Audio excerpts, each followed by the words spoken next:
Hi friends, இன்னைக்கு ஒரு சூப்பரான ஒயிட் சாஸ் பாஸ்தா வித் வீட் பாஸ்தா தான் செய்ய போகிறேன்.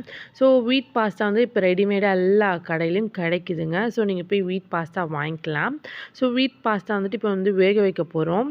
ஸோ நார்மல் பாஸ்தாக்கும் வீட் பாஸ்தாக்கும்னா நார்மல் பாஸ்தா வந்து மைதாவில் செய்கிறாங்க. So it's not good for health and குழந்தைங்க வந்துருக்கு ரெக்கமெண்ட் கிடையாது. ஸோ நீங்கள் குழந்தைங்க கொடுக்குறதா இருந்தால் இல்லை பெரியவங்களே நீங்கள் சாப்பிட்றதா இருந்தால் வீட் பாஸ்தா வாங்கி செஞ்சு சாப்பிடுங்க.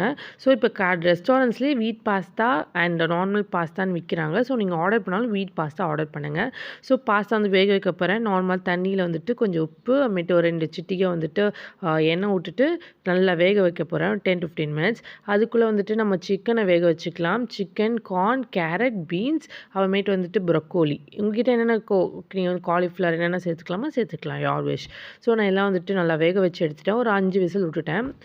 அதுக்கடுத்து பார்த்தீங்கன்னா வந்துட்டு சிக்கன் வந்துட்டு நான் அதுவே பிச்சு பிச்சு வந்துடும்.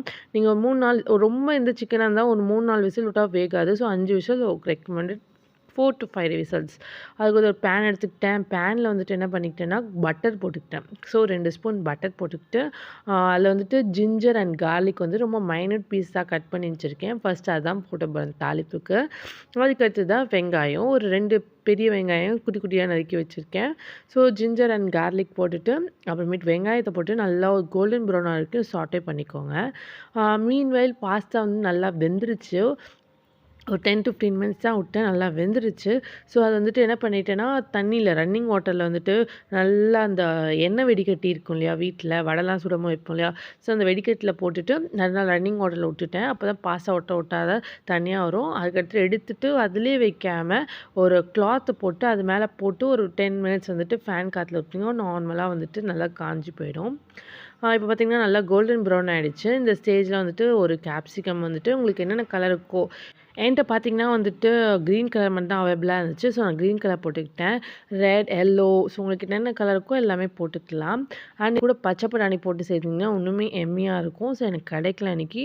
ஸோ நான் கேப்சிகம் மட்டும் யூஸ் பண்ணிக்கிட்டேன். அதுக்கடுத்து பார்த்திங்கன்னா நம்ம ஏற்கனவே வேக வச்சு வச்சுருந்தோம் இல்லையா, கார்ன், கேரட், ப்ரொக்கோலி, அதுக்கடுத்து சிக்கன் நல்லா உதுத்து போட்டுட்டு 2 மினிட்ஸ் சாட்டே பண்ணிவிட்டு பாயில் பண்ண வந்து பாஸ்தாவும் போட்டுட்டு நல்லா கலந்து விட்டுட்டு அதுமாரி 1 ஸ்பூன் வந்துட்டு oregano, 1 spoon red chilli flakes, 2 spoon pepper, அதுக்கடுத்து மிக்ஸ் ஹெர்ப்ஸ் வந்துட்டு 1 ஸ்பூன். ஸோ எல்லாத்தையும் போட்டு நல்லா மிக்ஸ் பண்ணால் நம்மளோட பாஸ்தா ரெடி. இது இப்படியே சாப்பிட்லாம். ரொம்ப டேஸ்ட்டாக இருக்கும். எந்த சாஸுமே ஆட் பண்ணலை. ரொம்ப ஹெல்த்தி. நீங்கள் பசங்களுக்கு இது பிரேக்ஃபாஸ்ட் ஆர் லன்ச் வந்து ஸ்கூலுக்கு கொடுத்து அனுப்பலாம். இப்போது இது எடுத்து வச்சாச்சு சைடில். இப்போ வந்து ஒயிட் சாஸ் செய்ய போகிறோம் நம்ம. ஸோ ஒயிட் சாஸ்க்கு வந்துட்டு நான் ஒரு பேன் எடுத்துக்கிட்டேன். பேன்லன்னு பார்த்தீங்கன்னா வந்துட்டு ஒரு 4லேருந்து 5 ஸ்பூன் பட்டர் விட்டுக்கிட்டேன். ஸோ பட்டர் வந்து நல்லா யூஸ் பண்ணால் அவ்வளோ டேஸ்ட்டாக இருக்கும் இந்த டிஷ்ஷுக்கு. அதே மாதிரி நம்மளோட சீஸ் பிளேட்ஸ் வேணும். ஸோ அதுவும் நம்மளுக்கு ரெடிமேடாக கடையில் கிடைக்கிது, வாங்கிக்கோங்க. இப்போ பார்த்தீங்கன்னா வந்துட்டு இதில் வந்து பார்த்திங்கன்னா 2 ஸ்பூன் வந்துட்டு மைதா மாவு இருக்கு இல்லையா, ஸோ அது போட்டுக்க போகிறோம். 2 ஸ்பூன் மைதா மாவு போட்டு இந்த பட்டர்லேயே வந்து நல்லா சாட்டே பண்ணிக்கோங்க. ஸோ கொஞ்சம் திக்காகிற ஸ்டேஜில் வந்துட்டு என்ன பண்ணிக்கிறேன்னா வந்துட்டு நான் ஒரு வந்துட்டு 250 ml ஆஃப் மில்க் ஆட் பண்ணிக்கிட்டு அது 2 மினிட்ஸ் தாங்க. ரொம்ப பாயில் ஆச்சுன்னா ரொம்ப கட்டியாயிடும். ஸோ அந்த மாவு வந்துட்டு நல்லா ஸ்மாஷ் ஆகிற வரைக்கும் வந்துட்டு கட்டியாக இல்லாமல் ஸ்மாஷ் ஆகிற வரைக்கும் கலந்து விட்டுட்டு உடனே வந்து என்ன பண்ணுங்கன்னா வந்துட்டு நம்மளுக்கு இருக்கிற மிக்ஸ்ட் ஹெர்ப்ஸ் இருக்கு இல்லையா, அமேட்டு 1 spoon red chilli flakes, 1 spoon வந்து மிக்ஸ் ஹெர்ப்ஸ் போட்டுட்டு லேசாக பெப்பர் போட்டுக்கோங்க. ஒரு 1/2 ஸ்பூன் பெப்பர் போட்டுக்கோங்க உங்கள் காரத்துக்கு ஏற்ற மாதிரி. பிகாஸ் அதுலேயே 2 ஸ்பூன் பெப்பர் போட்டாச்சு. ஸோ காரம் அதிகமாக இருக்கும். எல்லாத்தையும் போட்டுக்கிட்டு நல்லா கலந்து விடுங்க. எல்லாமே லோ ஃப்ளேம்லேயே பண்ணுங்கள். பிகாஸ் நம்மளோட அந்த மில்க் வந்து சீக்கிரம் அந்த மைதா மாவில் கட்டியாயிடும். ஸோ நம்மளுக்கு ஒயிட் பாஸ்தா வந்துட்டு அந்த சாஸ் வந்து நிறைய இருக்காது. ஸோ இங்கே பார்த்திங்கன்னா நான் சொன்ன மாதிரி நான் mixed herbs red chilli flakes, pepper எல்லாத்தையும் போட்டுக்கிட்டு வேண்டிய உப்பு போட்டுக்கிட்டு நல்லா கலந்துட்டு வேக வச்ச பாஸ்தா அந்த செஞ்சு வச்சுருக்கோம் இல்லையா சிக்கன் பாஸ்தா, ஸோ எல்லாத்தையும் எடுத்து இதில் போட்டு நல்லா கலரிட்டு அவ்வளோதாங்க.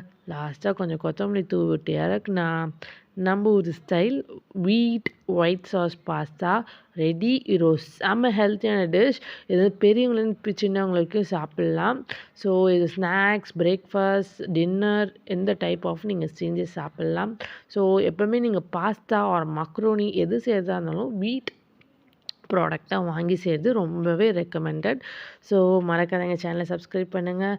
பாய், நெக்ஸ்ட் வீடியோவில் பார்க்கலாம்.